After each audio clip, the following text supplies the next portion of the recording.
देश ने सेना के शौर्य को देखा और तिरंगे की आन बान शांति के लिए देश का हर एक नागरिक एकजुट नजर आया। मगर भारतीय जनता पार्टी के केंद्रीय मंत्री और मध्य प्रदेश के राज्य मंत्री के बयानों के बाद अब देश में राजनीति गर्म होती दिखाई दे रही है, जहां पूर्व मुख्यमंत्री भूपेश बघेल ने कई सवाल खड़े किए। पूर्व मुख्यमंत्री भूपेश बघेल ने प्रधानमंत्री से 22 अप्रैल को हुए नरसंहार के आरोपियों को लेकर सवाल पूछा है और कहा है कि जब आतंकी हमला हुआ तो देश की सेना को भेजना था जम्मू कश्मीर में, आपने गृह मंत्री अमित शाह को क्यों भेजा? साथ ही साथ ये भी कहा कि देश के वीर जवानों को अपमानित कर रही है केंद्र और राज्य सरकार, जिसमें केंद्रीय मंत्री और मध्य प्रदेश के मंत्री शामिल हैं, उन पर भी संज्ञान लेने की आवश्यकता है। भारत रत्न पूर्व प्रधानमंत्री राजीव गांधी जी की आज शहादत दिवस। हम सब उन्हें नमन करते हैं, श्रद्धा सुमन अर्पित करते हैं। उनके योगदान को कभी भुलाया नहीं जा सकता, चाहे वो कंप्यूटर की बात हो, चाहे पंचायती राज की बात हो। सूचना क्रांति उन्होंने दी, उन्हें हम पुनः सब नमन करते हैं। आज दिल्ली में राहुल जी साथ मीटिंग है, उसी सिलसिले में जा रहा हूँ। सर कल सीएम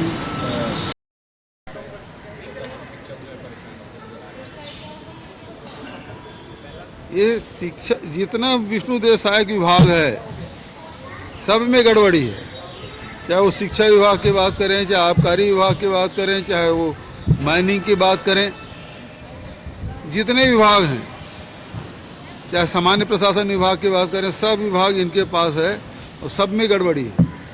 अवैध रेत उत्खनन, कांस्टेबल को दबा के मार डालें, वह ना। उसके बाद अब युक्तिकरण की बात आ रही शिक्षकों में, उसमें भारी रोष है। शिक्षक की जो नौकरी लगी थी उसको निकालने का काम भी कर दिए। स्वामी आत्मानंद को शिक्षा विभाग में मर्ज कर दिया गया। और उसके बाद अब देख लो, आबकारी में 700 दुकान खोलने के बाद, है ना, इन्हीं के नेताओं के यहाँ सब नकली होलोग्राम, नकली शराब सब पकड़े जा रहे हैं, कोई कार्रवाई नहीं हो रही। ठीक है जी। और ये भी जो इनके मंत्रियों के जो बोल हैं, भारतीय जनता पार्टी के नेताओं कोई कंट्रोल नहीं। विजय साहब कुछ भी बोल रहे हैं सेना के अधिकारियों के खिलाफ। जो मध्य प्रदेश के उप मुख्यमंत्री हैं वो सेना और पूरे देश मोदी के सामने नतमस्तक है। ये अपमानजनक शब्द वो कह रहे हैं। और जैसे पीयूष गोयल कुछ और बोल रहे हैं कि देश के लोगों में राष्ट्रवाद की कमी है। उसके बाद जयशंकर कह रहे हैं कि हमने पहले सूचना दे दी थी पाकिस्तान को। कैसे आप सूचना दे सकते हैं? बाद में आप सुधार भी रहे हैं, बाद में भी कैसे सूचना दे सकते हो?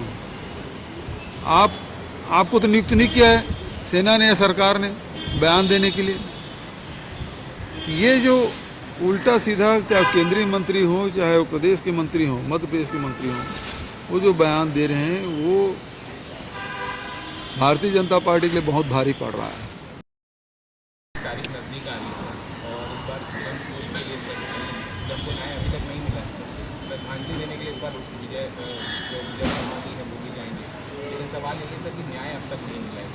भाई हमने SIT गठन किया था, NIA कोर्ट गई, हाई कोर्ट में रोक लगा, लेकिन सुप्रीम कोर्ट ने अनुमति दे दी।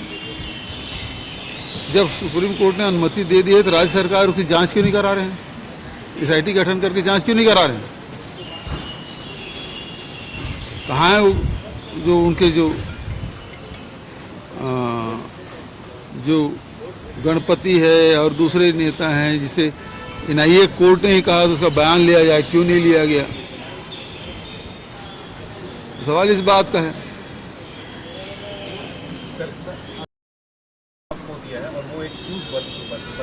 किस संदर्भ में कहा हमने? खड़गे जी के एक बयान पे क्या बोले? खड़गे जी ने क्या बोला?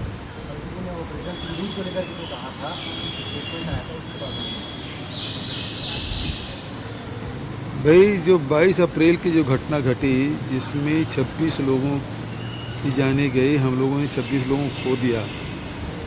वो परिवार अभी भी सदमे से उबर नहीं पाया है। वो 5 आतंकी कहाँ हैं?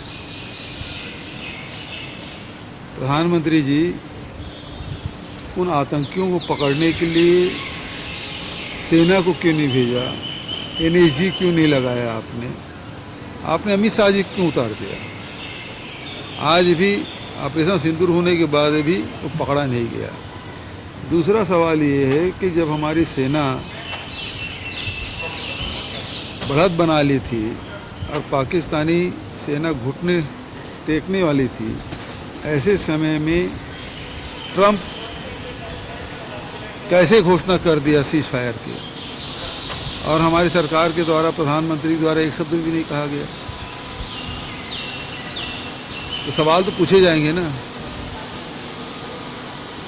जब ये कहते हैं कि हमारे सभी पायलट सुरक्षित हैं, ये कहते ही आप ये दूसरा प्रश्न उठता है कि भाई प्लेन का क्या हुआ, फाइटर प्लेन का क्या हुआ, जो राहुल गांधी जी पूछ रहे हैं। बदल किया गया है, बेवरेज जो है उनको केदार गुप्ता को दे दिया गया है और मद्दी जी को बेवरेज दिया है और केदार को सहकारिता दे दिया। ऐसे कई ऐसे और नाम हैं, इसमें फेरबदल किए जा रहे हैं। इनको कुछ समझ ही नहीं आ रहा। एक ही अधिकारी को 3 विभाग दे दिए हैं। वही ऑर्डर देंगे, वही उसकी जांच करेंगे, वही उसके क्रियान्वयन करेंगे। ऐसे भी हुए। स्थिति इनकी बहुत खराब है। सरकार सुशासन नाम की कोई चीज़ नहीं है। अभी किसी भी जहाँ इनके सुशासन कैंप लगे थे ना, वहाँ जाके आम जनता से पूछ लीजिए, आपने आवेदन दिया तो उसका कितना निराकरण हुआ है? कुछ नहीं। उन्होंने खबर चलाई थी, फेक न्यूज़ कहा गया है कि कांग्रेस पार्टी के अंदर तनखी है। ये तो फेक न्यूज़ की फैक्ट्री है। लोग झूठ फैलाने में बहुत माहिर हैं, लगातार झूठ फैलाने का काम कर रहे हैं। इनके खिलाफ तो कार्रवाई होना चाहिए। सर, निगम मंडलों में CCN शार्प न्यूज़ के लिए ब्यूरो रिपोर्ट।